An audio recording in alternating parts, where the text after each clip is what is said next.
ఉత్తమ్ కుమార్ రెడ్డి గారు ఫార్మాసిటీకి మేము భూములు సేకరిస్తా ఉంటే ఆ రోజు అక్కడ పాదయాత్ర చేసి పచ్చడి భూములు ఎలా తీసుకుంటారు, మా ప్రభుత్వం అధికారంలోకి వస్తే ఫార్మాసిటీ భూములు తిరిగి వాపస్ ఇస్తాము అన్నారు. ఈ రోజు ఏమంటున్నారు అధ్యక్ష?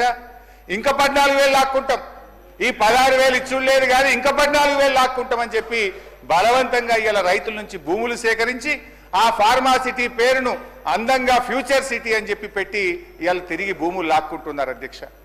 ఆనాడు ప్రభుత్వ భూములు అమ్మితే, నిరర్ధకమైన ఆస్తులు అమ్మితే ప్రభుత్వ భూములు ఎట్లా అమ్ముతారు, ఇది పెద్దలిచ్చిన ఆస్తి, రేపు బొందబెట్టడానికి జాగుంటదని గంభీరమైన ఉపన్యాసాలు చేశారు.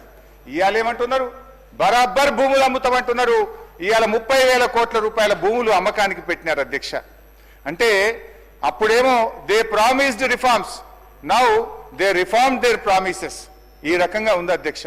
హరీష్ రావు గారు అమ్మకాల గురించి ఇతర విషయాలు చెప్తున్నారు. నేను ఒకటే మీరు పర్మిషన్ కొని సార్ ఎట్లా ఈ రాష్ట్రాన్ని సార్ ఒక దేశ చరిత్రలో ఎక్కడ లేని విధంగా ఎన్నికల ముందు ఒక 2 మాసాల ముందు మన తెలంగాణ సభ్య సమాజం తలదించుకునే విధంగా ఔటర్ రింగ్ రోడ్డుని కమిషన్ కక్కుర్తుపడి 7,300 కోట్లకు రోడ్డు రంపిన ఘన చరిత్ర ఈయన సార్ వీళ్ళది.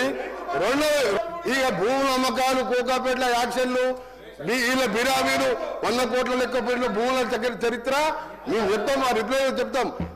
హరీష్ రావు గారు దేశంలో, రాష్ట్రంలో, మన దేశంలో కాదు ప్రపంచంలో ఎక్కడ కూడా మీ కట్టే ఓటు విలువ అధ్యక్ష ఆ కన్స్ట్రక్షన్ కాస్తే 6,500 కోట్లు, రోడ్డు ల్యాండ్ ఎక్విజిషన్ కలితే కదా ఆ రోడ్డు విలువ 1,00,000 కోట్ల పైన ఉంటుంది అధ్యక్ష.